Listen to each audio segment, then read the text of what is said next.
cold weather, that'll keep it from freezing. So I just drug it out of the way. It was over here, but I drug it out of the way. I'm going to use this stick. I may have to hit some of these kids, but I'll use this stick to point at these things so you'll know what I'm talking about. All right, can everybody hear me? Yes. All right. All right. If you don't know anything about a water ram, number one, you got to have water. It won't work without it. And number two, you got to have fall. You can have a creek. If you don't have fall, forget it. You're not pumping no water. As you can see up here, Kendall took a video of it a while ago. I've got a 20-foot standpipe. I've got a lake there, and the water is the half of that pipe. That's where part of it's coming out over here, part of it's coming out there. So when I'm dropping somewhere in the distance of 15 feet from there to here, so I'm somewhere around 35 feet drop. How a water ram works, it consists of two valves. The first valve, what happens when this water, if I shut this off, and you hear that, that was the water stopping immediately, and the shock waves going back up the pipe. Well, let's see, what is it? Every 2 feet, I think you're getting 4 point something, 0.45 pounds of pressure per foot of drop. So 2 foot would equal right at a pound of pressure. So what happens, this water, if I open that up and use up close to it, there'd be enough force that it'd shove you back. I mean, that's how much force. And when that water's coming down, and by the way, I created this valve. I engineered a valve that you'll probably never live to see it wear out. And I mean, that's if you live to be old. But I was paying 38 bucks for a valve at Miller Hardware that was lasting. It was just a swing gate valve, lasted about 3 months. So this valve right here, I don't believe you'll ever see it wear out. I did have some weights on that, but I guess the shock wave of that going up and down, I see them laying down here. Did you purchase that valve or did you manufacture it? I manufactured it. Okay. I'm not going to tell you what it is on the air. Because Well, why don't you get a patent on it? I'm going to well, I've done said it's November 2nd, 2019, so if anybody tries to say they designed it before then, they're going to be in trouble. This is a 350 Chevy valve. You open a valve, a car valve opens and closes. This is cycling. I did have these weights on it, but my nut vibrated loose. And the reason for that, the slower this valve closes, the more volume you get up the hill. For the reason, when the valve closes, that's letting the water pass this valve. There's another valve right here. Then it goes up into this chamber, which this is just a bladder. I've designed one that will have a snifter valve and no bladder in it. It'll just keep air for the cushion. The way I explained it in hillbilly terminology, even the smart people can figure this out, but the ones like me that's a little on the dumb side, they can figure it out also. If you was, I used to play a lot of ball, Brother Jim, or Brother Harless, you used to play ball, a lot of you did. You've been running to try to grab a ball before it got out of bounds, and you got it back in, but you just body slammed the wall. Well, they've got cushions there, which for the most part don't help a lot, but it does help some. But if you was running at a force of 10 miles an hour and you run into a concrete wall, what's going to happen? You're just going to splatter and fall. I mean, it's going to bring the life out of you.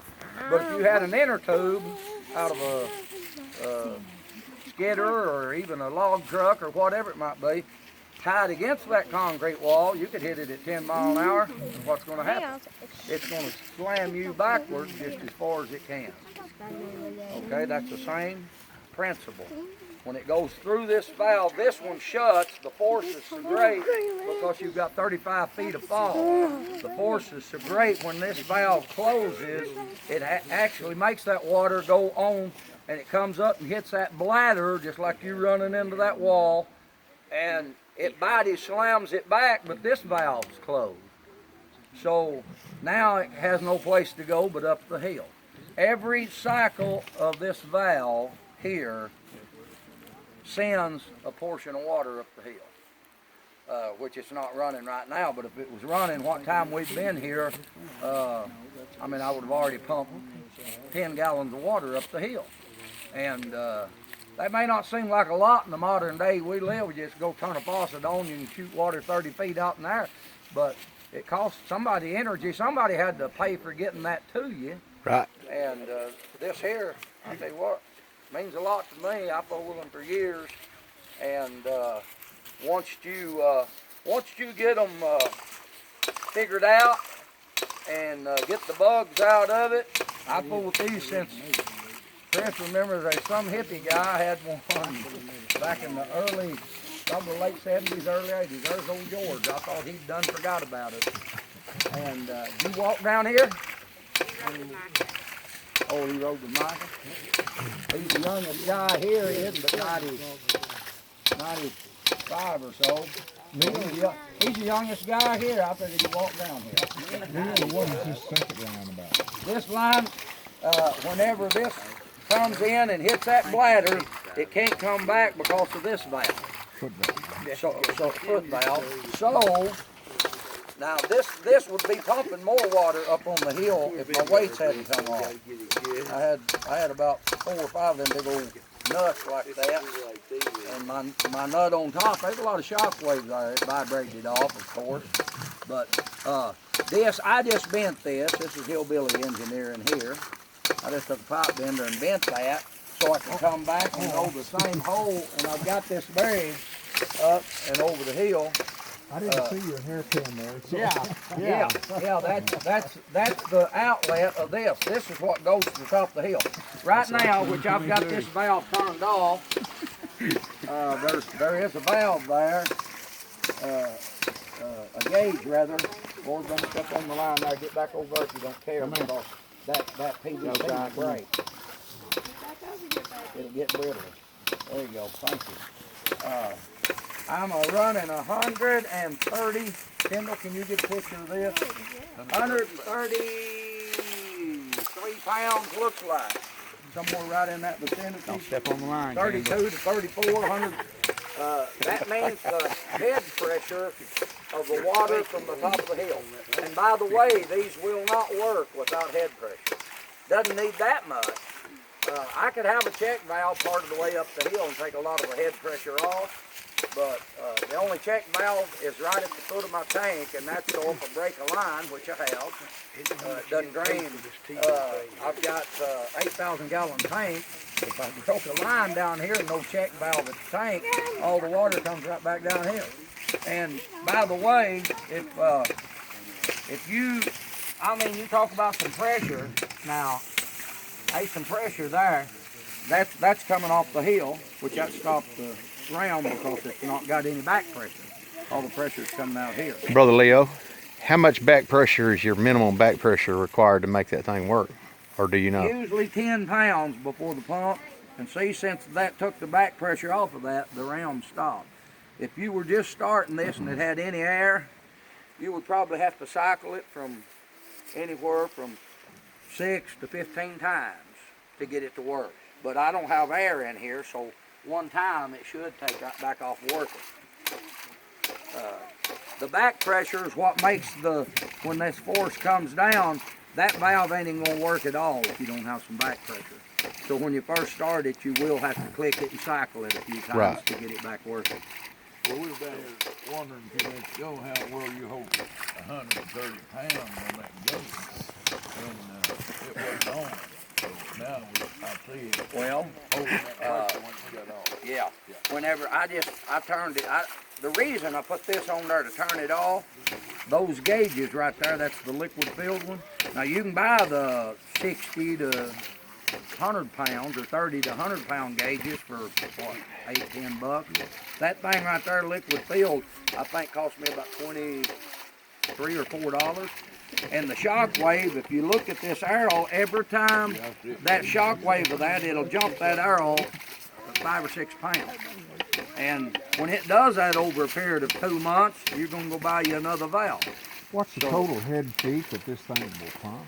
What's that now? What's the total height that this pump will Ain't no push up quit. the hill? If you get 1,000 feet of drop, you could pump it to the moon nearly. Yeah. I mean, you just got to have drop. Yeah. Do you know what? Phrase, of course. Well, let me ask you this. Say, like, you know, I share the same hollows that you share. We pump up 300 feet, and then say it's a mile to the house. Will it pump that far? The distance is kind of irrelevant in this. It will have a factor because any weight, sure, somewhat, but distance is not as particular in getting your water as high. I mean, you can pump a half a mile flat. That's what I was saying on the video coming down here. I've watched YouTube videos, no telling of them. A lot of them over in the Ukraines. I mean, there's a lot of the third world countries. These things go back. The first one of these rams that was ever designed and patented was in 1772. And their third world countries have actually supplied whole towns and cities with water. Meredith Miller at Miller Hardware's got the biggest water ram that I've ever seen. I've never seen one. Now I have seen them on like I want to think it was Japan, but it may not have been. But one of the other countries, they had one that was like I think it was a foot, the drive pipe. And that thing was, they had to take a huge swivel in the middle forklift to set it. I mean, probably weighed 5-6 tons. But it was, I mean, just huge. But they were running it off of a huge river and had a dam, and then there was falling water to it. But something like that, if you don't have, most of the videos I see, everybody's using PVC.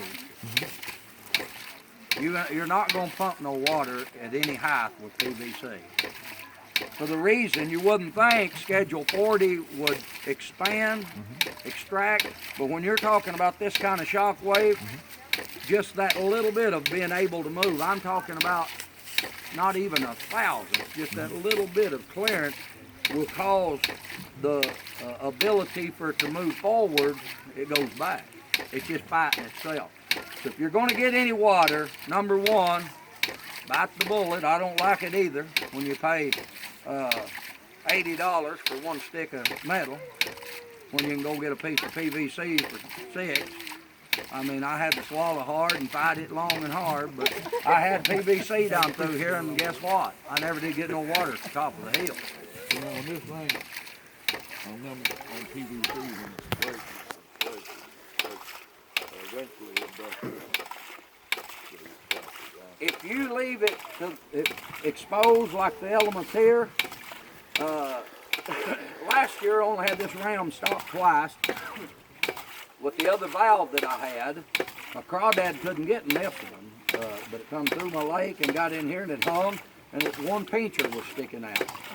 And I had to take it apart to get it out. I mean, it was a 3-inch long crawdad. And then the other time, the cows are curious. I mean, they got more water and they know what to do with, so it wasn't coming for a drink. But one of them got down here and stepped on this right here. If I stepped on that, it would pop. For the reason, PVC, when it's exposed to the elements, now it'll stand as long as there's not any movement to move it the wrong direction. But I've had this to break several times, which eventually I've got tough tube all the way from right over here up. And if you bury tough tube, it's good. If you don't bury it, it's just like this. In fact, I had one piece to break. I've got as you go up the road, in fact, I've laid some rocks there that may be moved now. Watch and don't drive to the right. The water line's exposed to about 150 or 200 feet. Is it blue in color? Blue, is that the one you run over? Yeah. Is that the piece that's hung under the back of his truck? But anyway, even the tough tube, if it's exposed to the elements, I don't care what anybody says, this has been in for probably 6 years, and after 3 years, if you get a, now when you first get it, that's the toughest stuff, I mean, and if it's exposed underground, but the elements, the hot and the cold, and the wind, and I mean the change of climate will affect it, and where I'd take it and just twist it, and it would not break. Now, you twist it a 90, and first thing you know, you'll see a stretch mark, and it'll just pop. So, any of it, metal's your best way to go on your drive line. Going out, you can use a garden hose if you want to change it every once in a while. But this dry pipe, let me say this, I stated, I think, coming down here, when I used to use PVC, I could only get just almost to the field, which would be right in the neighborhood of 100 feet, maybe 90s, in the 90s. But when I went to the, this is 1.25 inches, and I've just built a 2-inch ram I'm going to put down here, and I'm going to tie the two together. So a 2-inch ram ought to produce, this ram's putting a half a gallon a minute on top of the hill. And like I say, between 18,000 and 22,000 gallons a month, depending on what the weights. Now right now it's actually clicking, it's probably putting about 0.45 gallons, or 0.45 gallons a minute now. But if I weight it down, I can get a half a gallon a minute if I can keep my weights on that. And this one down here ought to do about a gallon a minute. I'm a little bit lost here. Yeah. Can I ask you a question? The water source is just pond out here. No, up here. Oh, up there? It has to come downhill. Oh, okay. Now this will be the water source to the other one. Okay, I thought he was going from here to that stand up and No, here. right opposite. That is coming down. See, when you do here's where a lot of people go wrong in trying to do a round. Even if you have to spend a little time and make a reservoir, now you can take water out of a pond, right on a ridge. There don't have to be any coming in it, and drop it down, but it's going to run it dry. If you've got any kind of spring fed something, I mean, this thing right here would, if I could get water lines, and I may eventually try to do it, to my house, I could run water. From right here, I'm a mile from this range. I could run water to my house. And I don't know about you, but of course our well got lightning struck a few years ago, and we went to city water. We was paying the minimum was $80 a month, and we paid up to some $130, $150 a month. If you do any watering, and that makes me not want to do much water when you have to pay that kind of money. Right. If I could, and I've got the same source out here at the other place. I mean, if 2 or 3 got together and got a tank and got the water at the trailer up there on top is all gravity flows and from this right here, from that tank. So I'm just kind of, I like to be self-sufficient. We'll go over here and show where this water's coming in at.